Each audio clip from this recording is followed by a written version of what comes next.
A submissão é o caminho para crescermos tal qual Jesus cresceu.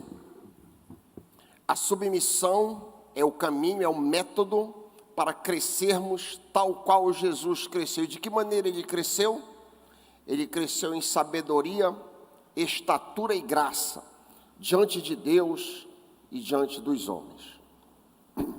Quero te convidar para abrir. Quantos têm o texto sagrado nesta manhã? Ergo. Quero te convidar para abrir um texto muito conhecido teu, Efésios 5:21. Carta de Paulo aos Efésios, 5º capítulo, 21º versículo.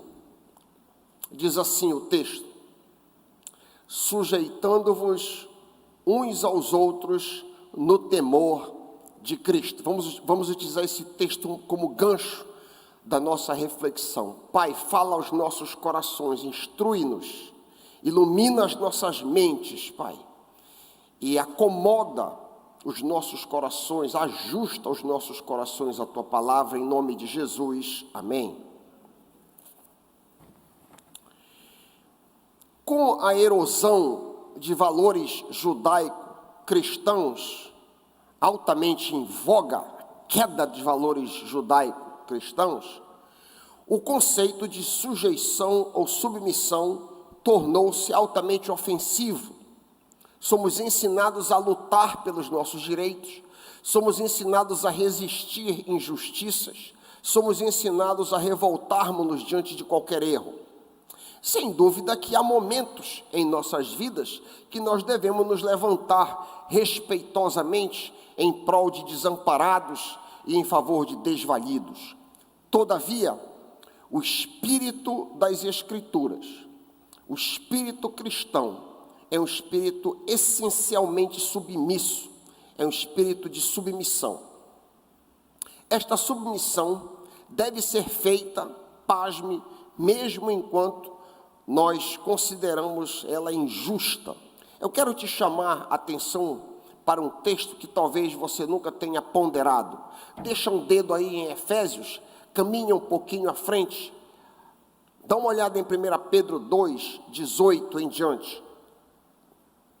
Segunda carta de Pedro, capítulo 2, versículos 18 a 25. Olha que texto tremendo. Acompanha comigo, eu leio a partir da NVI. Servos, sejam obedientes ao Senhor de vocês com todo o temor, e não somente se ele for bom e cordial, mas também se ele for mau, porque isto é agradável a Deus, que alguém suporte tristezas sofrendo injustamente por motivo de sua consciência para com Deus. Pois que glória há se, pecando e sendo castigados por isso, vocês o suportam com paciência? Todavia, se vocês praticam o bem,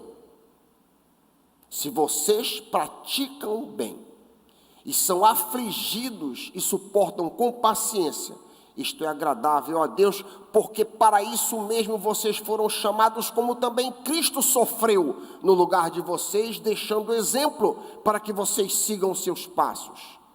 Ele não cometeu pecado, nem foi encontrado engano em sua boca, pois ele, quando insultado, não revidava com insultos, quando maltratado, não fazia ameaça, mas se entregava àquele que julga retamente. Entregava a causa dele a Deus. Pedro nos ensina que quando nós nos convertemos a Jesus, nós inevitavelmente sofreremos como ele sofreu. Jesus foi maltratado e nós crentes também seremos. Nossa postura deve ser igual a dele. Cristo se submetia a todas as coisas, se entregando ao Pai que julga retamente. Vemos aqui que o Filho de Deus se sujeitava a situações injustas por crer que tal atitude era agradável ao Pai. O que chama ainda mais atenção é que Jesus se submetia também à autoridade de pessoas imperfeitas, como José e Maria, seus pais terrenos. Jesus reconhecia a autoridade de seus pais, e nisso não há virtude, pois a Bíblia manda que os filhos estejam sujeitos à autoridade dos genitores. O que é virtuoso é que o Cristo perfeito se sujeitou a pessoas imperfeitas. Lemos em Lucas 2 que os doutores da lei ficaram impressionados com a inteligência e sabedoria de Jesus, pois provavelmente nunca tinham visto um adolescente fazendo perguntas que ele fez, nem respondendo às perguntas que os teólogos faziam a ele. Lucas 2, 46 e 47. No meio dos debates que Jesus estava tendo com aqueles doutores, a Bíblia diz que os pais o encontraram. Quando os pais encontraram Jesus, ele se submeteu imediatamente aos pais.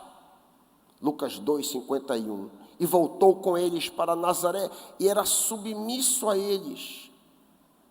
E ele crescia em sabedoria, estatura e graça diante de Deus e diante dos homens. Há uma lição preciosíssima aqui na atitude de Jesus.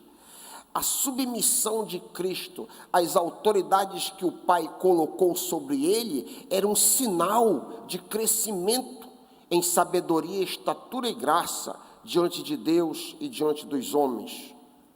Se nós, imitadores de Cristo, desejarmos crescer em sabedoria, estatura e graça diante de Deus e dos homens, é mister que nos submetamos às autoridades que Deus coloca nas nossas vidas. É simples assim. Ah, pastor, eu não me submeto a ninguém. Pois então você nunca vai crescer em sabedoria, estatura e graça. É isso que você quer para a sua vida? A sujeição às autoridades que Deus coloca sobre nós, sejam elas quais forem, pais, marido, professor, pastor, empregador, polícia, o que quer que seja, a sujeição a essas autoridades nos faz crescer em sabedoria diante do Pai. Esta autoridade pode ser imperfeita e até mesmo injusta, mas meu papel é entregar tudo àquele que julga retamente. Retorna para Efésios, que eu quero considerar cuidadosamente um texto que muitas vezes é mal utilizado em termos de sujeição, um texto muito importante, talvez o texto mais importante sobre essa questão em toda a Bíblia. Nós lemos o versículo 21, Efésios 5, acompanha comigo. Efésios capítulo 5, acompanhe a partir do versículo 21. Tem o comando geral e se segue então um comando de 3 autoridades. Efésios 5, 21.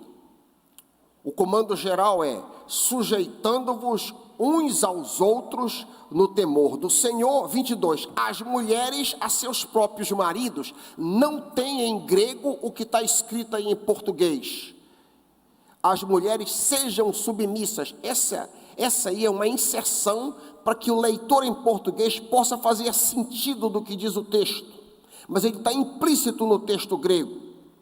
A sequência então é a primeira: sujeitando-vos uns aos outros no temor de Cristo, as mulheres aos seus maridos. Salta aos olhos 6:1, os filhos a seus pais.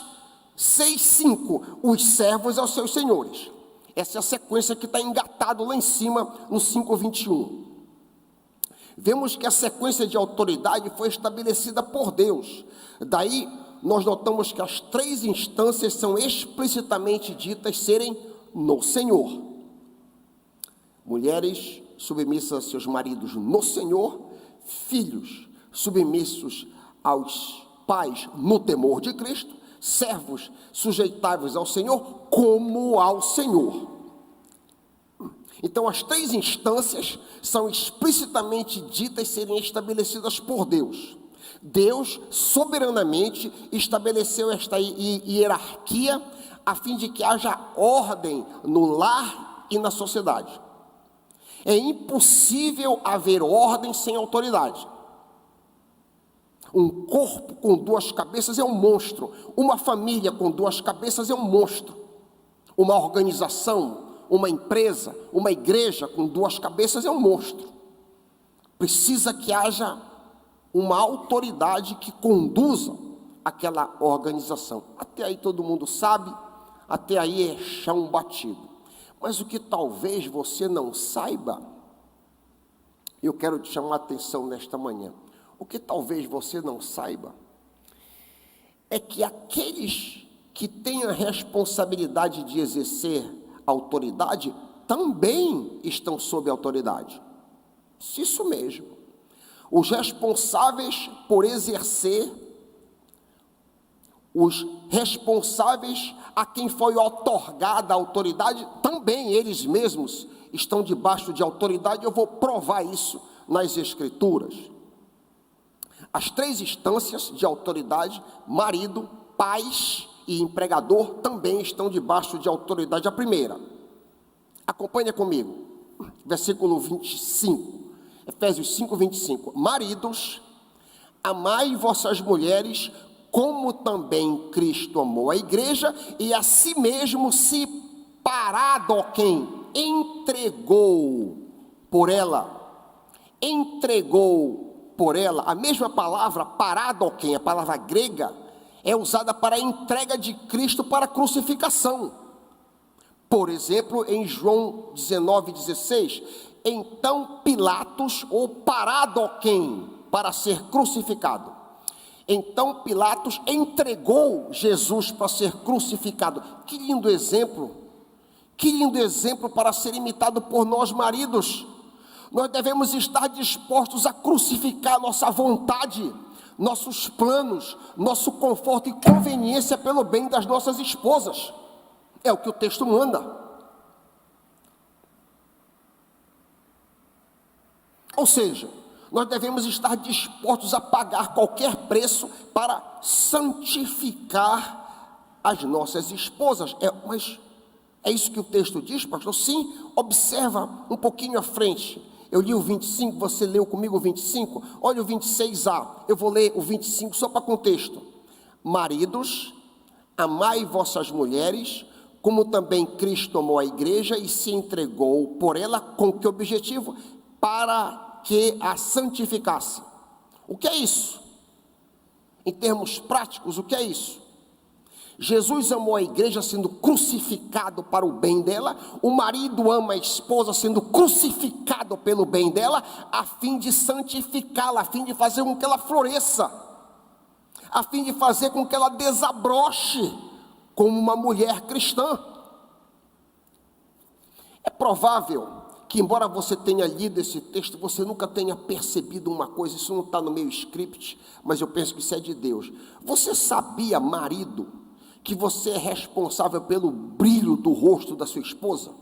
Eu estou dizendo aqui que o marido é responsável por fazer a esposa desabrochar na sua plenitude.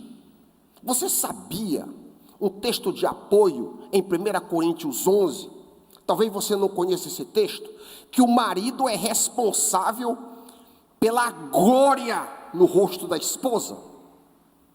1 Coríntios 11, se você não conhecia esse texto, eu quero te mostrar.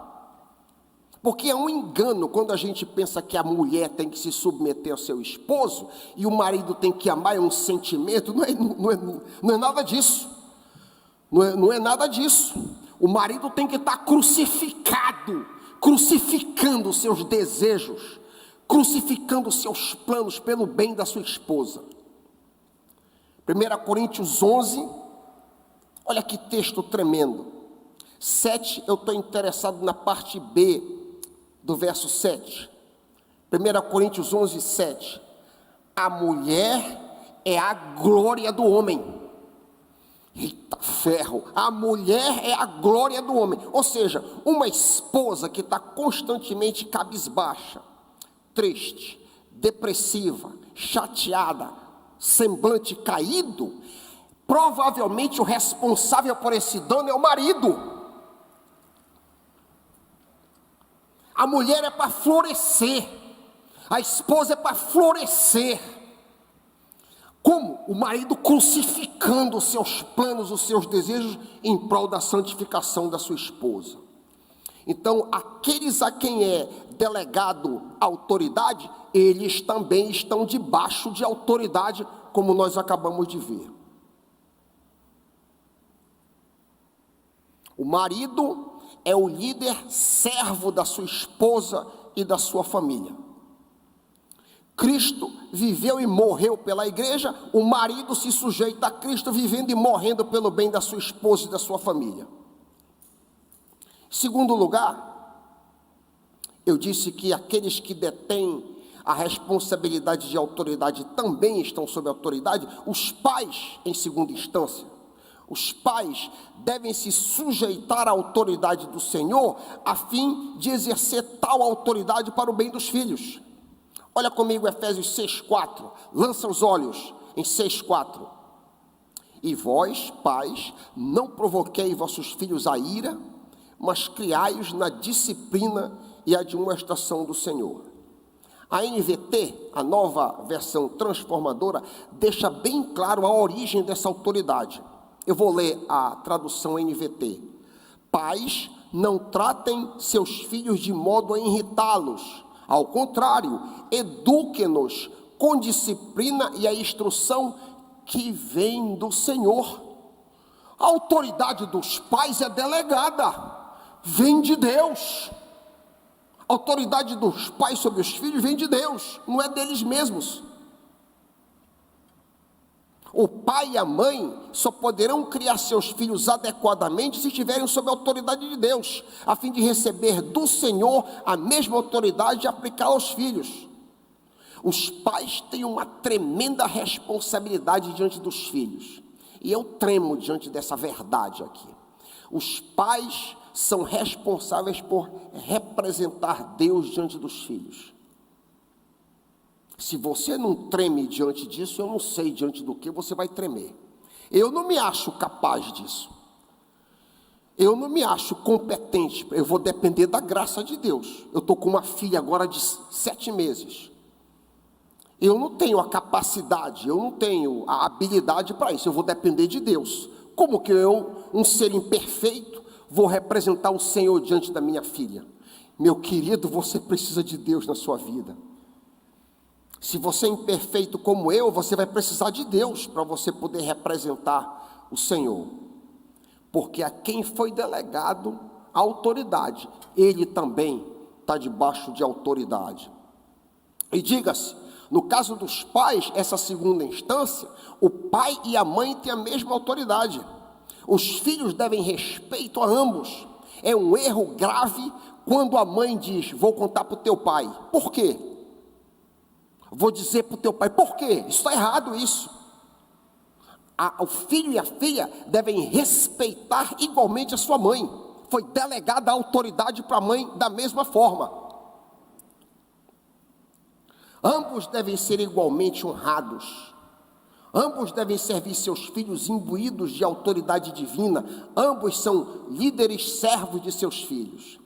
A terceira instância, aqueles que têm responsabilidade de exercer autoridade, também estão sob autoridade, no caso, os senhores.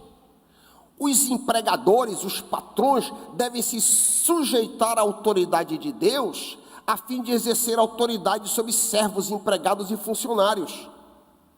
Sim, pois os senhores e patrões terão que prestar contas a Deus, da forma como tratam seus servos e funcionários. Patrões que não se submetem à autoridade divina sofrerão castigo, diz a palavra do Senhor, pois Deus não tolera injustiça e Deus não faz acepção de pessoas. Provando isso, 6:9, lança os olhos comigo, 6:9, Efésios 6:9, e vocês, senhores, façam o mesmo com os servos, acabem com as ameaças, sabendo que o Senhor, tanto deles como de vocês, está nos céus e que Ele não trata pessoas com parcialidade. Deus não é parcial, Ele trata a todos igualmente. A quem Ele delega a responsabilidade de exercer autoridade, Ele também coloca debaixo de autoridade. Assim, a autoridade do patrão é derivada de Deus e deve ser utilizada para o bem do funcionário. Diante deste quadro geral, descobrimos que ninguém escapa de sujeição à autoridade. Maridos estão sob autoridade, esposa, filho, pai, patrão, funcionários, todos estão debaixo de autoridade. Por isso que a Bíblia começa lá em cima, em Efésios 5:21, sujeitando-vos uns aos outros no temor de Cristo. A submissão é o caminho para crescermos tal qual Jesus, em sabedoria, estatura e graça, diante de Deus e diante dos homens. Nós estamos celebrando a chamada Semana em Foco, como a Ilvana disse aqui. Um dos principais focos desta semana é encorajar as mulheres a estudar a Bíblia. A esta luz, o que diz a Bíblia sobre a verdadeira feminilidade? Qual seria a atitude principal da mulher bíblica? A mais importante marca de uma mulher bíblica é um espírito submisso. Embora homens e mulheres devam ter uma atitude de submissão, o homem é chamado a liderar, enquanto a mulher é chamada a ser liderada. Deus depositou nos ombros dos homens a responsabilidade de tomar a frente, de dirigir, de conduzir. E de forma complementar, Deus deu a responsabilidade à mulher de cooperar com o homem. Isto não quer dizer que o homem não possa ser liderado, não. Isso não quer dizer que a mulher não possa liderar, não. Há instâncias, há situações em que um pode desenvolver esse papel e o outro também. Nós não estamos lidando com exceções, nós estamos lidando com o espírito geral das Escrituras. E nas Escrituras, o homem deve liderar e a mulher deve ser liderada de uma maneira geral. Enquanto solteira, eu vou aplicar agora isso em termos práticos. Enquanto solteira e em casa, a atitude da mulher bíblica, que é o texto, é o título da Semana em Foco aqui, a atitude da mulher bíblica é se submeter a seus pais. No caso de um futuro casamento, o seu pai é o provável espelho de reação ao marido por vir. Ou seja, uma moça rebelde e desobediente a seu pai está treinando para ser rebelde e desobediente a seu marido. Veja, ao casarmos, nós não nos tornamos uma outra pessoa. A tendência natural é nós transferirmos o nosso comportamento de solteira para a nova condição de casada. Uma moça atenciosa, meiga, submissa a seu pai, facilmente se torna atenciosa, meiga e submissa a seu esposo. Uma das características que me tocaram no caráter da Betina, em nossos primeiros diálogos, foi sua afirmação de que, caso seus pais não concordassem com a minha aproximação, o nosso relacionamento acabaria imediatamente. Ou seja, os sentimentos dela não eram mais importantes do que a autoridade que Deus havia colocado na vida dela. Esta é a atitude de uma mulher bíblica. Tal atitude sinalizava claramente para mim que ela seria submissa a mim, caso as nossas conversas desembocassem em um casamento, como aconteceu um ano depois. E assim tem sido. Um parêntese aqui para você, moça solteira. Um conselho, uma aplicação parentética para você, moça, que está me ouvindo. Se você é solteira e se você deseja se casar, busque um crente, um homem submisso a Deus. Busque um homem que esteja debaixo de Deus. Isso é a coisa mais importante que você pode fazer na sua vida se você quer casar. Busque um homem no qual você veja o temor do Senhor nos olhos dele. Um homem que teme ao Senhor, ele vai guardar os olhos dele só para ti. Veja bem, um homem que teme ao Senhor, ele vai estar debaixo do Senhor em todos os momentos. Ao ver todas as mulheres no escritório, no trânsito, no raio que o parta, ele está debaixo do temor do Senhor, e os olhos dele são teus apenas. É um erro muito comum que eu ouço moças dizerem: eu quero casar com um homem que me ame. Isso é um erro muito comum. Você tem que buscar um homem que ame a Deus,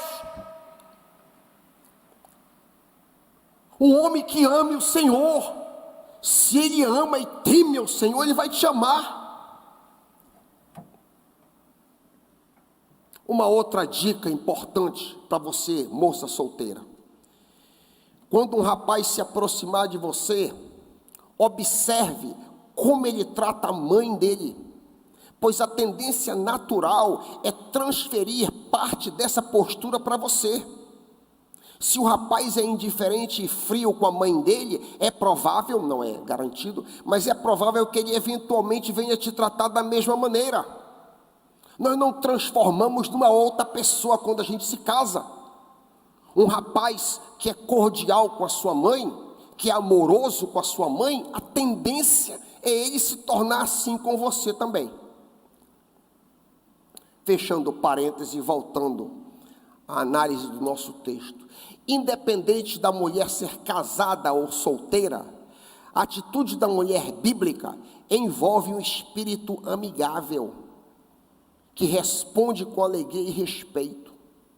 Quando a mulher vive debaixo do controle do Espírito Santo, suas reações serão de submissão às autoridades corretas. Veja bem, querida, você que resiste à autoridade, isso vale para mim também, para você. Quem pensa que pode viver sem nenhuma autoridade, você está enganado. Todo mundo está debaixo de autoridade. Ou você está debaixo de autoridade do Senhor, ou você está debaixo da autoridade do diabo. Como assim, pastor Rai? Como assim? Não há meio termo, é o que eu estou dizendo. Existe neutralidade. Ou você se submete à palavra de Deus, que coloca autoridade na tua vida, como você está vendo, ou então você se submete à carne, ao mundo. Satanás coloca o teu ego e a tua própria inteligência, a tua própria vontade no controle da tua vida. Não há escapatória. Ou você está debaixo do Senhor, ou você está debaixo do teu ego, do trono do teu próprio coração. Eva tinha a opção de se submeter a Deus, mas ela escolheu se submeter ao diabo, que tentou seu apetite, e ela caiu arrastando toda a raça humana consigo. A atitude da mulher bíblica será sempre de sujeição ao Senhor, pois a essência da feminilidade é um espírito meigo, receptivo, suave e responsivo. Essa postura torna a mulher submissa às autoridades que Deus coloca em sua vida, de forma geral, o pai ou o marido. Dito isso, isso não implica que a mulher é um mero capacho, um objeto a ser pisado e abusado. Longe disso. Deus espera que as mulheres piedosas, as mulheres santas, tomem decisões sábias, intencionais e baseadas na Bíblia. O Pai Celeste não quer que suas filhas sejam molengas, rapagadas e sem vontade própria. O Senhor Deus não espera das mulheres que elas respondam passivamente a coisas erradas. Não. Acima dos pais e maridos terrenos está Deus. Uma mulher solteira ou casada jamais deve violar a sua consciência sob os auspícios da submissão. Nenhuma mulher crente deve concordar com práticas pecaminosas, negócios duvidosos, ações imorais, burla de leis, mentirinhas e prazeres obscenos. A atitude da mulher bíblica é recusar assinar qualquer documento que ela desconfie que é ilegal, recusar se envolver em falcatruas, recusar violar o direito de outrem, recusar engano e mentira, recusar ver ou participar de qualquer entretenimento que viole sua consciência. Resumindo, a atitude da mulher bíblica é a mesma atitude dos apóstolos diante das autoridades constituídas. Importa obedecer a Deus. Diante de um pai descrente, cujo conselho é muitas vezes insensato, a filha bíblica, a esposa bíblica discorda dele, mas sempre respeitosamente. Diante de um marido ímpio, de um marido não crente, a esposa respeita, discordando, mas de forma respeitosa. Iniciamos esta reflexão dizendo que o conceito de submissão é ofensivo nos nossos dias. Todavia, o Espírito que permeia a palavra de Deus é um que nos chama à submissão. Essa submissão deve ser feita até mesmo quando nos parecer injusta. Jesus se submeteu a pais imperfeitos e sofreu injustamente, nos deixando um exemplo para ser seguido. Quando sofremos de forma injusta por amor a Deus, testemunhamos diante de Deus e diante do mundo espiritual que somos verdadeiros imitadores de Cristo. Você sofre injustamente no seu trabalho, porque você é uma seguidora de Cristo? Você é hostilizada no seu lar por um tio, por alguém, por amor a Cristo? Saiba que Deus está vendo. Você está testemunhando que você é uma verdadeira cristã. Você sofre na escola, você é zombada na escola, por amor de Cristo? Saiba que Deus está vendo. Você está testemunhando diante de Satanás e diante dos homens, quando você se submete àquela situação calada, como Jesus se submetia quando maltratado. E se você agir assim, o que eu ganho, pastor Raik? Nós crescemos em sabedoria, estatura e graça, diante de Deus e diante dos homens.